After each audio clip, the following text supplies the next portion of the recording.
Assalamualaikum and a very good day to all my dearest students. We have basically captured what traditional assessments are in the first video. In this video, we are going to look at the real deal, the authentic assessments, and trying to get a clear understanding of what authentic assessments are. Okay, so without further ado, marilah kita. Okay. Uh, I can't be talking about authentic assessments without addressing its nearest twin, that is alternative assessments. All right. So I have thrown in three terminologies in the first video. We have traditional assessment, di mana jariku? Okay, traditional assessment, alternative assessments, and authentic assessment. Um, let's look at alternative assessment first before we get to authentic assessment. The easiest way to explain alternative assessments is by comparing them directly to traditional assessments. Alternative assessments are all assessments that are not traditional because they are alternative to traditional assessments. Okay, jelas ke confusing? Okay, so we know that traditional assessments are tests, exam, quizzes, and some old-fashioned written assignments, pen and paper-based assignment, can also be treated as traditional assessment. Okay, so what are alternative assessments then? Alternative assessments are all assessments that are not this. Okay, nak menari dah I. Okay, so that is why it's called alternative, because they are alternative to traditional assessment. Okay, so marilah kita teruskan. Tangan I dah bergerak teratur dah ni. Why are they called alternative assessments? What's the need for alternative assessment? After a while, educators have started to realize the limitations of traditional assessment. Traditional assessments are structured, it is contrived, it provides indirect evidence of learning.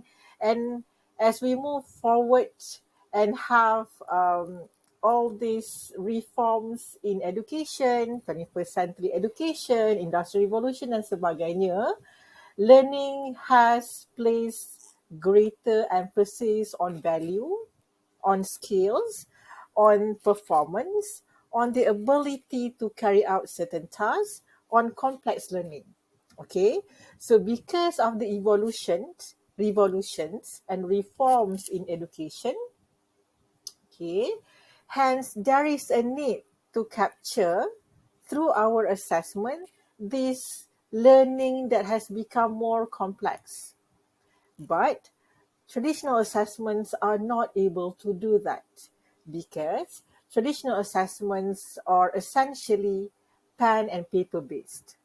How can pen and paper based assessment capture or measure accurately learning that relates to performance, to production of skills, to the complexity of learning that can't be really defined by cognition, for example, by cognitive construct, for example. So as education and learning becomes more complex, as curriculum becomes more demanding, we need to assist and complement the curriculum with more complex assessment.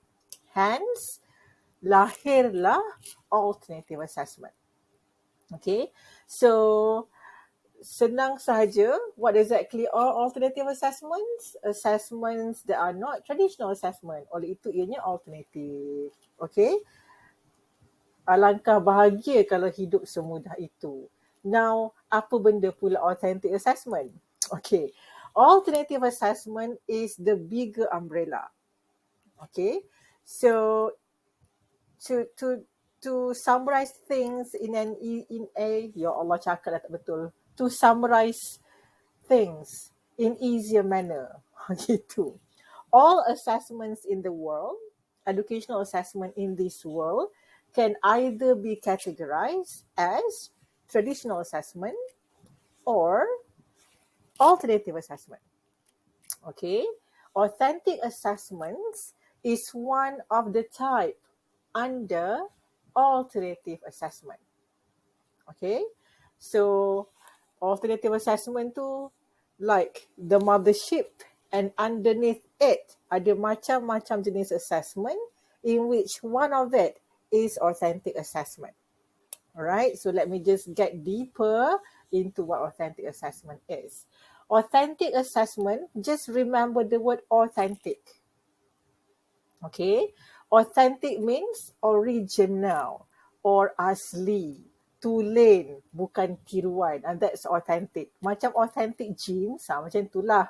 Okay, but authentic assessment is authentic because of its element of high real world relevance. I kena cakap pelan-pelan supaya jelas. Okay, authentic assessment has high real world relevance. Real world relevance yang macam mana? Assessment tasks that are represented by authentic assessments are tasks that you will perform in your workplace later when you are working. Okay, so while you are studying in schools or in colleges or higher learning institutions, you are presented with assessment tasks that are replications of the same tasks that you will have to carry out when you work later. For example, as future teachers, when you become teachers later, the main deal is to teach. Hence, at teacher learning institutions, in your current program, you are being equipped with all the skills related to becoming a teacher. So all the assessment tasks that are structured in your plan of studies are designed in such a manner that get you to execute teaching related performance, as well as other tasks that teachers have to do in the workplace. In addition to micro teaching, you are required to develop lesson plan. You are required to work in a lab and teach in the lab, for example. You are required to do a lot of presentations because teaching requires you to present. You are being enhanced in terms of your verbal communication because as teachers, you will have to communicate verbally. Macam itulah, right? So the higher the assessments in your current plan of studies with authentic assessment component, the more reliable your assessments are. Okay, so that if you are able to execute, complete, or implement all of these authentic assessments that you have during your studying years now, then I can basically infer that based on your results and based on your performance, you will make an awesome teacher if you will happen to be teaching in the future. Similarly, if you flop big time in all the assessments that you have now, in authentic assessments, then I can also infer that you will be a lousy teacher once you enter the workforce later.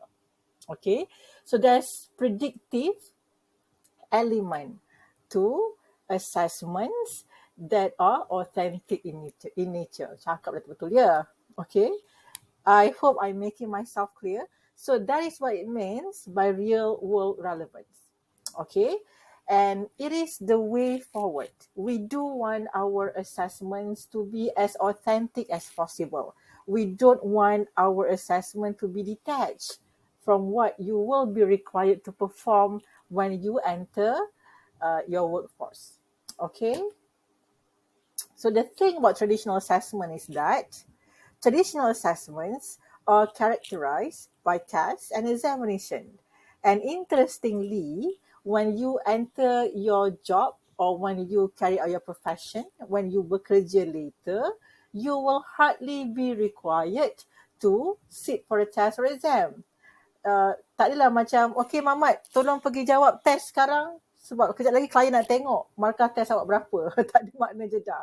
So, in a sense, traditional assessment is detached from work requirement. Hence, it is not authentic at all. because it has very, very minimal real world relevance. So when you work later, you will be required to submit a report. You'll be required to handle meetings. You are required to produce memo, agenda, minutes of meeting, do presentation, pitch your product, for example. Okay, so this is what the task that you will be asked. Hence, these are also the tasks that I'm asking you to do now in my assessment, because I want to focus on things that you will have to produce and employ in your workplace later. Okay, gitulah gitu. Penat bercakap. So, hence, authentic assessment depict highly realistic job scenarios. Okay, nanti baca sendiri ya. Um, so I've mentioned this as well. Interesting pictures to look at. Particularly this looks so yummy and intricate. Tiba. Teruskan. So these are the characteristics of authentic assessment. As the first main characteristic, it has high real world relevance. Okay. And by getting students to engage in authentic assessment, it enables students to gather understanding of complex issues. All right. And also because of its real world relevant nature, it provides teachers with evidence of how well students address real life situations in terms of solving problems and other things related to authentic requirements when you work later. Okay, meaningful applications of knowledge and skills, because authentic assessment is not only exclusive to measuring learning related to only cognitive domain. Because of the various types of authentic assessments available, hence it enables us to carry out assessment to measure learning related or across all the three domains of learning. We can effectively and reliably measure learning in psychomotor domain, for example, looking at skills and physical demonstrations of knowledge and skills acquired. We can also measure knowledge ataupun values and attitudes and predisposition, panjang ni ayat, related to affective domain, for example. All right. And it enables us to measure significant learning, not just surface level information, but students really have to demonstrate the breadth and depth of the learning that they have acquired. So if this still somewhat strike you as blurry, think of the assessments that you are used to complete when you are students, when you do projects, when you do data collections or mini research, for example, when you are doing mini game, when you are doing assignments, when you are doing portfolio, remember how time consuming it is to complete all this assessment. But at the same time, when you are completing this assessment, you really, really have to demonstrate the learning to a certain extent. This is meaningful to teachers because they can really measure how much understanding and how much skills have you acquired from what the students or the teachers have taught. Okay, teruskan. So I did mention that some old-fashioned written assignment can also be classified as traditional assignment. Sorry, traditional assessment. So what kind of written assessment then that we can consider as authentic? Okay, so if the assessment is a good reflections of what students will be required to do when they work later, then the assessment is authentic, even though it is a written assignment. For example, after doing a project, then students are required to produce a report, reporting on the project. So that is tiba-tiba I'm lost forward, tak tahulah kenapa. producing a report has high real world relevance because when you work later, you also will be asked to carry out like lots and lots of projects, and then these projects will later have to be manifested in terms of reports, in terms of presentations. So these kind of assignments, even though they are written, they have high real world relevance, hence they are authentic. But some written assignment can be very much detached from real world. For example, you ask students to do critical analysis, which is good, okay, but they are not authentic. They are alternative. All right. So please understand. I just want to see whether do I have a write up. Okay. Please understand that not all authentic assessments are alternative assessment. Okay, but they are not traditional assessment. Okay, so for example, scrapbook is an alternative assessment, alternative to traditional assessment. But when you work later, it's very slim chance of you being asked to produce a scrapbook. So scrapbook is not authentic, but it is alternative. Okay. And also please understand the fact that I hope I'm not confusing you. Please also understand the fact that some assessment can be authentic in certain field of studies, but not authentic to other fields of studies. For example, portfolio assessment can be authentic assessment to art students and to language students, but may not be authentic to sports and recreational students. Okay, because portfolio is something that artists, for example, or educators in arts, or teachers, or translators, for example, will be required to do when they work later.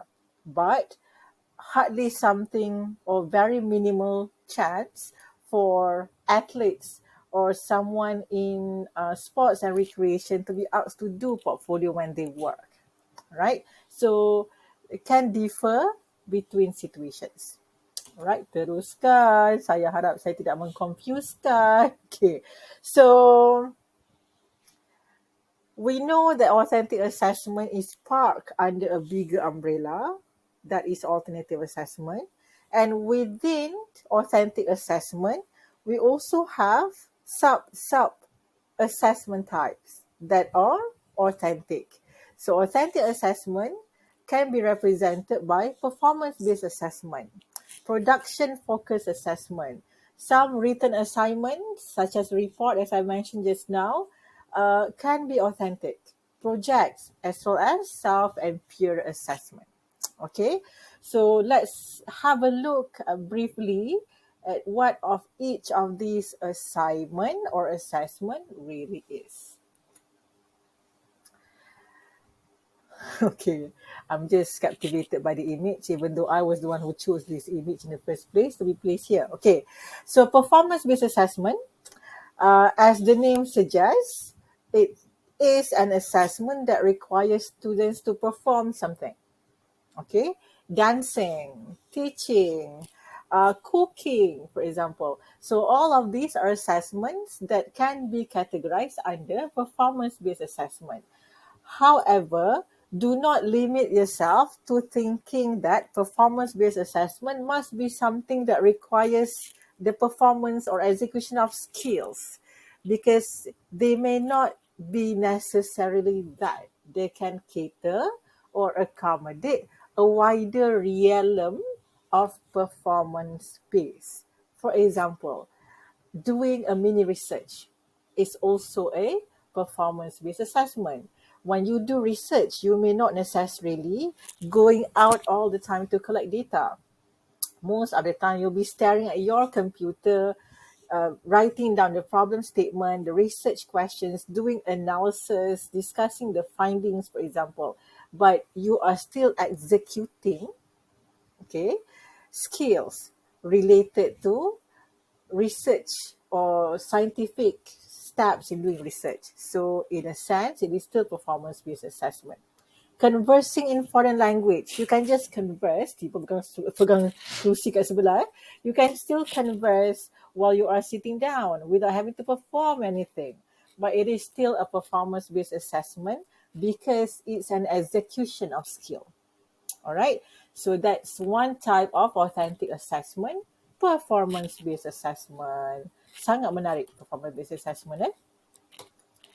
So these are some of the examples as I have mentioned: dancing, singing, if you are music students, for example, or FITA students, uh, painting, producing a sculpture, batik canting, drawing.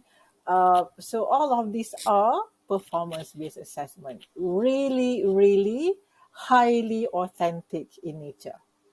Okay. Even micro teaching is a performance-based assessment. So what are the advantages of performance-based assessment? I think because we have talked about all of these aspects under traditional assessment, so you must by now have acquired sufficient idea of what all these terms and explanation basically mean. Okay, it provides direct evidence of learning. You are future teachers and you are taught how to do teaching. So when it comes to assessment, I'm asking you to do micro teaching. Okay, if you can teach very well, I can see it with my own eyes. So that's very much direct evidence of learning.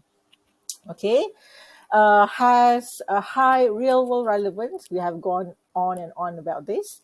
Students are given the freedom to choose how to respond. Yes, autonomous learners when it comes to performance based assessment, and the opportunity to demonstrate the depth of their skills and understanding. So these are some of the advantages. And of course, we also have disadvantages of performance-based assessment. It is time consuming to be carried out on the part of the teacher. Okay, say for example, I'm a music lecturer and I'm teaching you how to play an instrument. And I want to measure the skills that you have acquired by having a performance-based assessment. So say I'm teaching you how to play a guitar. So if I were to opt for performance-based assessment, then I have to dedicate at least sufficient amount of time for each of my students to demonstrate their ability to play the skills that I have taught. Okay, so if I have like 2 classes and each class consists of 30 students, so I have to administer or arrange my assessment for students to demonstrate their knowledge, 60 of them. Okay, if I give them 5 minutes each, 60 students will consume how many hours? Do I have that much time? So it is time consuming. When it is time consuming, it can also be very tiring on the part of the assessor. So the thing about performance-based assessment, if you chose to go with it, then you have to designate sufficient amount of time and it must be carried out over a period of time so that it will not be exhausting to the assessor to score the assessment. Remember intra-rater reliability. If you rush through the assessment, you'll be tired, and when you are tired, you may not be able to give objective score. Okay, panjang pula explanation ni. Bila nak habis ni? Tiba. Okay. It can be expensive to be carried out. Okay, it requires the use of instrument, equipment. It requires to be carried out in a certain location. For example, fitness test, nak kena buat kat padang dan sebagainya, nak kena cari tempat. So, all of those considerations. Rely heavily on students' initiative and drive. If you get highly motivated students who are eager to learn, then you'll be observing and grading performance that are enthusiastic. But if you get students yang macam letih sepanjang masa sebagainya, then it can be very demotivating to the assessor. And if students have not acquired sufficient skill, all right, they may be demotivated because they prefer traditional assessment instead, for example. rely heavily on specific skill set of students, and results can be subjective. When it comes to objective questioning, traditional assessments, objective questions, it is highly objective because with objective questions, cakap nak rush through. With objective questions, the students can either answer it right or wrongly. Okay, tidak ada di tengah-tengah sama ada betul atau salah. So you get to be very objective when you score students' answers for objective questions. But when it comes to scoring or giving marks to performance-based assessment, because students' level of executions vary, their competence and ability to execute certain assessment skills vary. I have to pause this video. Oops. Alamak. Okay. I will answer this afterward. Let's just continue. So it is very difficult to be objective when you are giving marks. Hence, you may have a lot of intra-rater reliability. So this we can discuss further when we get to the point of developing rubrics for authentic assessment. Okay, teruskan. So we've looked at performance-based assessment, and now we are diving into another type of authentic assessment, which is production-focused assessment. Okay, I'm going to pause my video. I don't have to tell you this because you won't be able to see what I'm doing while it's paused. Tapi tak apa lah, I bagi tahu juga. So I'm going to pause my video to answer the call, and I'll get back to this right after that. Lari pula video I sekejap ya. Dia tak kasih pause. So on je lah ya. Saya tak kuasa nak edit video ini. Sebentar, let me see whether it's working or not. It's not. So teruskan. Tak apa-apa. Okay. Tak apalah ya. Teruskan. So production focus assessment, you can read later, but I think the term itself is very much self-explanatory. It's an assessment that requires students to produce something with a tangible outcome. All right, such as portfolio. It can be this. It can be technologically related assessment, such as blog and website development, portfolio. When it comes to arts, for example, you can produce all sorts of things, artwork and whatnot. So those are also production-based assessment. Okay, the next one is written assignment. We have detailed a bit just now which written assignments can we consider to fall under authentic assessment or alternative assessment, and which written assignment that we can consider to be under traditional assessment. In order for our written assignment to be authentic, it has got to be based on tasks that has high real world relevance. Get students to do task or tugasan that they will have to carry out when they work later. So that will be one of the main yardstick to classifying written assignment as a representative for authentic assessment.